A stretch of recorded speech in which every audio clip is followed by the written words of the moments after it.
हरियाणा के लोकसभा चुनाव में हिसार सीट ऐसी सीट है जहां पर बीजेपी के प्रत्याशी रणजीत सिंह को सबसे ज़्यादा विरोध का सामना करना पड़ा है। कथित किसानों के नाम पर रणजीत सिंह के चुनाव को बिगाड़ने के लिए विरोधी पार्टी की ताकतों ने लगातार रुकावटें डालने का काम किया है, लगातार माहौल खराब करने का काम किया है और लगातार ये संदेश देने का काम किया है कि रणजीत सिंह का इलेक्शन नहीं उठ रहा है, रणजीत सिंह हार रहे हैं। इसके साथ साथ कहीं पर कैप्टन अभिमन्यु की नाराजगी तो कहीं पर बिश्नोई परिवार की नाराजगी भी रणजीत सिंह के इलेक्शन को नेगेटिव मोड में डालने का काम करती रही है। बीजेपी के कुछ दूसरे नेताओं के भी अंदर के कारनामों के चलते, अंदर के विश्वासघात के चलते भी रणजीत सिंह को पिछले एक महीने में सबसे ज़्यादा परेशानियों में डालने का काम किया है। लेकिन पिछले 2 दिन से हिसार का इलेक्शन अब पलटता हुआ नजर आ रहा है। हिसार के इलेक्शन में अब जेपी की सुपरफास्ट दौड़ रही जीप के भी ब्रेक लगने लगे हैं और ये लगने लगा है कि हिसार का चुनाव परिणाम वो नहीं होगा जो आज की तारीख में नज़र आ रहा है। बेशक चर्चे चल रहे हैं कि जेपी बढ़त पर है, लेकिन अंदर की बात यह है कि 9 के 9 हलकों का हिसाब किताब ये बता रहा है, 9 के 9 हलका का माहौल ये बता रहा है कि रणजीत सिंह की चुनाव जीतने की संभावनाएं जयप्रकाश से कहीं ज़्यादा हैं। अब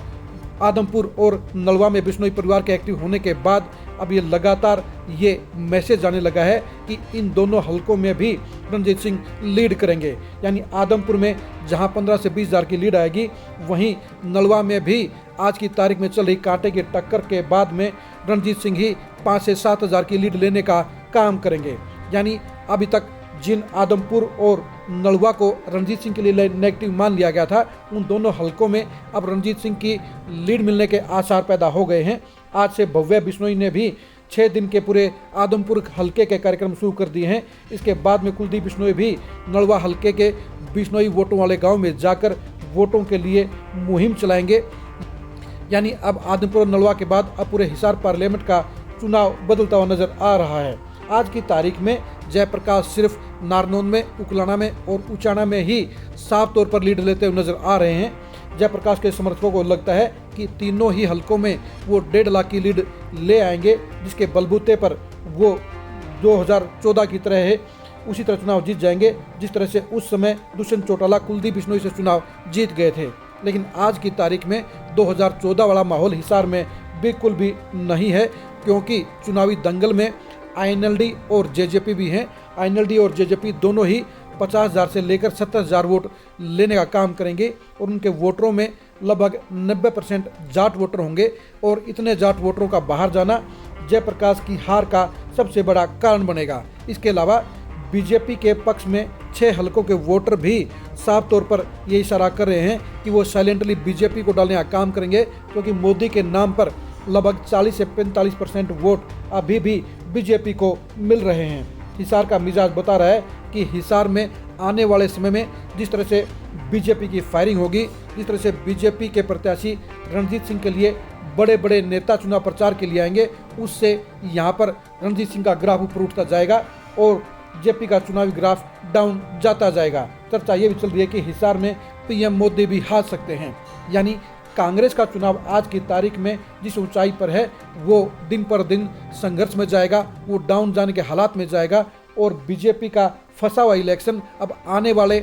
15 दिन के अंदर लगातार ऊपर उठता हुआ नजर आएगा। यानी अब बरकत की बारी रणजीत सिंह की है, अब चुनाव उठाने की बारी रणजीत सिंह की है, क्योंकि बीजेपी के अब सारे नेताओं का विरोध खत्म होता हुआ नजर आ रहा है। बीजेपी के वर्करों में भी अब करंट लौटता हुआ नजर आ रहा है और इसीलिए हिसार लोकसभा सीट पर अब रणजीत सिंह का चुनाव अब गिरावट की बजाय अब उभार में नजर आने लगा है। पिछले 2 दिन का माहौल बता रहा है कि अब जयप्रकाश का चुनाव अब ऊपर उठने की बजाय अब स्थिर हो गया है और अब उसके ढलान पर आने की आसार नजर आ रहे हैं। वैसे भी जयप्रकाश के चुनाव में अब ऐसा कुछ भी नजर नहीं आता है जो उनके चुनाव को और ऊपर उठाने का काम कर सके, और उनके लीड का जो सवाल है वो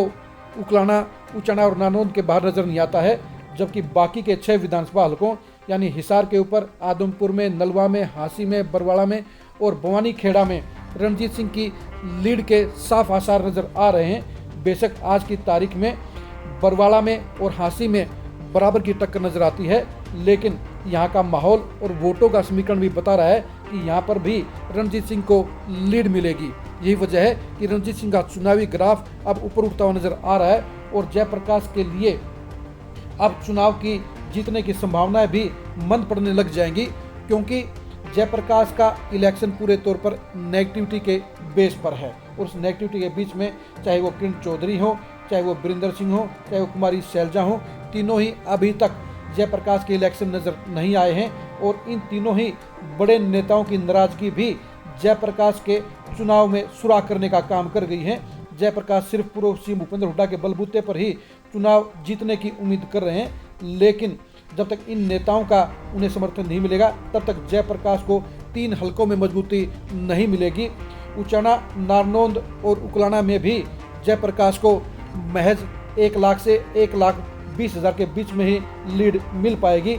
जबकि आज की तारीख में रणजीत सिंह की लीड भी लगभग 1.25 लाख से 1.5 लाख के बीच में 6 हलकों में नजर आ रही है। यही वजह है कि अब रणजीत सिंह का पलड़ा भारी होने लग गया है और रणजीत सिंह के चुनाव की जीतने की संभावनाएं अब हर दिन बढ़ती हुई नजर आएंगे। हिसार के चुनावी घमासान में जयप्रकाश और रणजीत सिंह के चुनावी अंजाम को जानने के लिए आप खरी खरी न्यूज़ के साथ बने रहिए।